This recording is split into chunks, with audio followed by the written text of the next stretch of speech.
Something came back to me this week that I hadn't really thought about for a little while, and it was that line that the IRA, the Irish Republican Army, used famously to taunt the British during the Troubles by pointing out that when it came to constant vigilance and efforts to detect attacks in advance in hopes of preventing them, that the IRA used to say, you have to be lucky every time. We only have to be lucky once, which is a good line.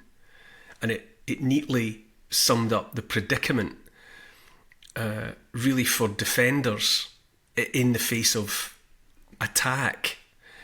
It's a 24-hour a day forever scenario. You can't drop your guard. But the people perpetrating attacks, they can pick and choose their moment. And I would say there's a similar feel now when it comes to paying attention to what the authorities are up to, when it comes to their efforts, as I see them, to reshape the world the way they want it. Which means, by that I mean they're using any and all means to justify and to push the relentless destruction and dismantling of what has been the way of life in the West. People are variously sensitive to it, hypersensitive or not sensitive at all, but nonetheless it's out there. And alongside it goes the bare-faced transfer of wealth from poor to rich that has been unprecedented and ongoing in recent years. And if you notice nothing else, and this is undeniable, and a very, very narrow strata has got obscenely wealthier in the last 3 years, in amongst everything that's been going on, that has undeniably happened. And, a few more billionaires have been created from scratch. You can't ignore that. But perhaps central to the danger we face in terms of the loss of all that's familiar, the steady erosion of rights and freedoms, is the demonstrable fact that even when the destruction and destructiveness is pointed out by myself and numerous others, when it's made plain to see, there are no consequences. There are no consequences, even when it's shown to be the case, even when the allegations and conspiracy theories that we come up with, even when they're proven to be not conspiracy theories but the truth delivered in advance, there's no consequences. And I would say that because the harms go unpunished, even unremarked, the perpetrators, obviously, like unrepentant children having done wrong, they feel no hesitation whatever about moving on to the next, calamitous scheme. And as I say, it's a situation that leaves some of us questioning and seeking to fight off one disaster after another, while knowing that even when we do, even when we're, successful in as much as being shown to be right, none of that guilty party is called out, far less removed from post or otherwise prevented from causing any more harm. There's this constant feeling, I would say, that eventually, one way or another, so much damage will have been caused that there will be no fixing it. It's attritional. It's a constant erosion, like the incoming tide that eventually makes a sandcastle fall down and turn into mud. So that when it comes to achieving the chaos and the ruination that is apparently the objective, that is apparently desired, they only have to be lucky ones. They only have to nudge it over the line that one time. While those of us trying to stop that happening have to be lucky every time, have to be lucky all the time. And it's not really about luck, but I'll come to that. I mean, I freely admit that I was not the first by any means to call out the ruinous madness of lockdown. In the very beginning, I still trusted government, the authorities. I still thought that regardless of their political stripe, that at the bottom of it all, they had our best interests at heart, or that the establishment did. How wrong I was. But we live, and some of us learn. And since I realised the error of my ways, I've been doing my best to catch up and to call out what I see as wrong. But in any event, once I became aware, I joined the calls for an end to the policy of lockdown to begin with, on the grounds the consequences for health and the economy would be horrendous. And everyone saying as much, everyone was attacked as lunatics, as conspiracy theorists, as granny killers. But time told its inevitable story, and the ruinous effects on livelihoods, on the health and well-being of millions of people, especially children, have been laid bare. It's front page headlines in the Telegraph, to name but one. Almost half of all children have been damaged by lockdown. It was what we predicted. That's what happened. It was the same with COVID itself. We were told it was a deadly threat for all. Faked images, and they were faked images out of China. It made it look like the next bubonic plague. All these people, all these actors face planting, apparently dropping dead, but managing to put their arms out before they hit the ground. Many of us doubted it was any worse than the flu, to be frank. And the flu is no small potatoes. The flu harvests tens of thousands and more every year, depending on the severity of the strain. But again, we were shouted down as granny killers and COVIDiots. That was a popular one on the mainstream media, COVIDiots. I wonder who coined that one. Piers Morgan. Anyway, how do we know it was false? Well, while we were locked in our homes and people died alone, in number 10, it was Wine Time Friday, number 10 Downing Street. They knew, given access to whatever research and information and data they had access to, that there was nothing to fear.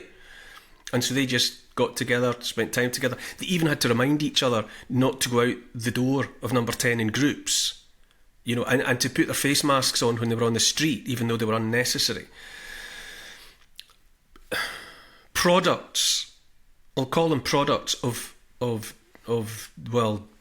dubious architecture and unproven safety, far less efficacy, were pushed on millions and billions of people, on pain of loss of jobs, on pain of loss of reputation, on pain of loss of place in society, the fracturing of relationships and all of the rest of it, and all the inducements like free food and lottery tickets and all the rest of it, if you did go along. And now we live in a world of unprecedented excess death.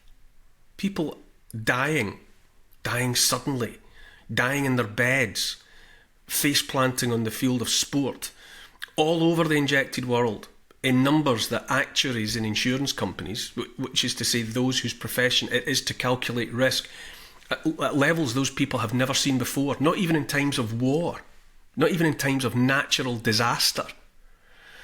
North America lost in a year or so more people in the 16 to 45 age group than they lost in 10 years of war in Vietnam. Precious few questions are being asked about that. Far less answers given. Moving on, the West went to war in Ukraine. And that is what happened. Russia invaded, and Ukraine sought to repel that invasion. But it's been a proxy war by the US, by NATO. We in the West have used that place and that population in a bloody effort to hobble Russia, to bring regime change in Moscow.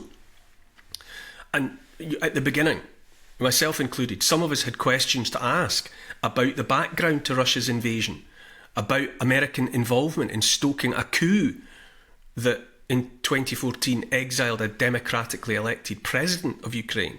And some of us worried that the loss of life and the damage to infrastructure in Ukraine would be catastrophic.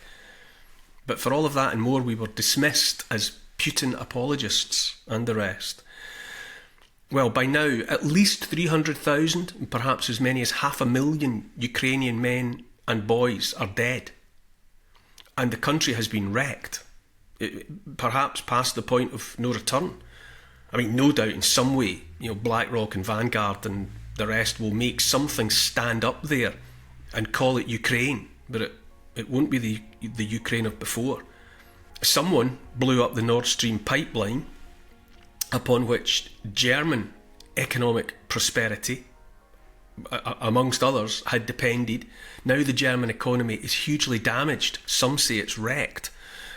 European countries have been made dependent on the much more expensive alternative that is American natural gas. Russia was supposed to be humbled by Western superiority, and no such thing has happened. And all the while, Ukraine bleeds to death. Victoria Nuland, remember that name? Acting US Secretary of State, the neocon, who drove or was instrumental in driving the coup in Ukraine back in 2014. She's been most recently seen laying down the law in the impoverished West African country of Niger. A military junta there has thrown off a France-friendly government of before, and the people of Niger seem to support the junta, but Victoria Nuland is not happy. And where Victoria Nuland goes, conflict follows.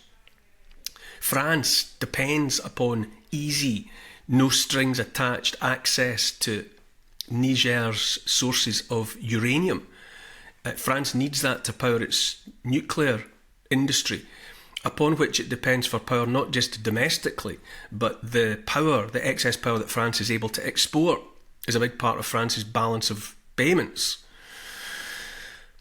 So, I mean, all across the piece, it's calamitous behaviour by authority,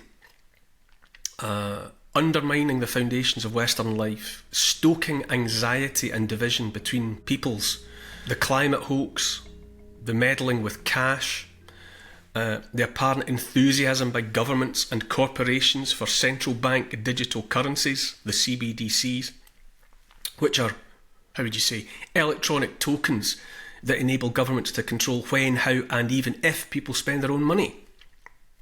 There's a steady nudge towards 15-minute ghettos, where smaller lives must be lived, lives without reliable cars, lives without the freedom to go where we please in the way that we have been used to doing hitherto. And against all of it, more and more people are speaking out. More and more people are declaring their defiance in the face of it. And yet the perpetrators and the architects move blithely from one scheme to the next. And their paid mouthpieces in the mainstream media shout opposition down louder than ever. That censorship is not diminished, it's increased, it's ramped up. At what point do they reach the desired tipping point that finally undoes our way of life forever? As I say, they only have to be lucky once. They only have to nudge it over the edge once, while we who oppose them have to be lucky every time. Look at the run-up to the 2020 US presidential election. There was the discovery then of a laptop discarded by Hunter Biden, Joe Biden's son. It contained all manner of damning evidence of corruption and of a degenerate lifestyle. The authorities in the US, with the collusion of social media and the mainstream media, sought to dismiss it all as a Russian hoax. There were allegations of money paid to Hunter Biden by entities, let's say, in Ukraine, in China, in Kazakhstan. And it was further alleged that the big guy got a cut from every deal, and that the big guy in question was Joe Biden himself. All of it was denied, from Joe Biden all the way down. They said it was more Russian interference, Russian propaganda. We were told it was conspiracy theories. Look at it now. It's been conceded, all of it, by mainstream media even. You look at CNN in the States have admitted that Biden's denials in relation to his son's business deals was wrong, lies. It's been conceded that the laptop was real, and the contents thereon, and that millions of dollars flowed into Biden family bank accounts. That's out there. You can say that freely without the threat of challenge. And what happens? What happens in the face of so much revealed? And I'm talking about COVID, lockdowns, injectable products of uncertain nature, war in Ukraine, unexplained excess deaths, a global climate hoax exploited to impoverish the billions while obscenely enriching the very, very few, eye-popping corruption within the family of the President of the United States of America. It's a long list, and in every case the questions asked were and are dismissed, and viciously and with all possible power in the hands of the perpetrators. And then some time passes, and what was once ridiculed as the dangerous conspiracy theories turns out to be true after all, every time. But what happens as a result of that endlessly repeating pattern? Nothing. The perpetrators, the guilty parties, go unchecked, they go unpunished. They're already concocting the next nonsense aimed at furthering that prime objective of undoing our way of life. There are more questions. The questions keep coming about fires in the Mediterranean and around the Aegean, more and more of which turn out to be arson. They're not to do with the climate. It's about people setting fire to the landscape for who knows what reason. Right now, questions are being asked about the fire that destroyed homes and melted cars in the most desirable real estate in Hawaii, in the historic enclave of Lahaina, where locals had spent decades resisting attempts from wealthy individuals and corporations to acquire their land. It's all been burnt to the ground now. And what's said in reply to those questions? Conspiracy theory. Conspiracy theories. Conspiracy theory is a form of words that was chosen by the US military while they sought to dismiss questions in the aftermath of the assassination of John F. Kennedy, President of the United States. But the questions would not go away, never went away. And now, Robert Kennedy Jr. speaks freely and without challenge about how his father, Bobby Kennedy Sr., and his uncle, John F. Kennedy, were both murdered by the CIA. Yesterday's conspiracy theory is today's truth. What's changed is the time that lags between one and the other. It used to take decades to demonstrate the truth of a conspiracy theory. Now it's weeks at the most, sometimes less. We in opposition to the dismantling of our lives, the theft of our hard-earned cash, our rights, our freedoms, we have to be lucky, which is to say we have to be aware and determined and relentless in our efforts.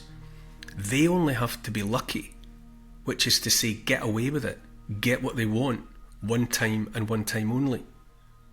We must not and will not let that happen. Stay awake, everyone.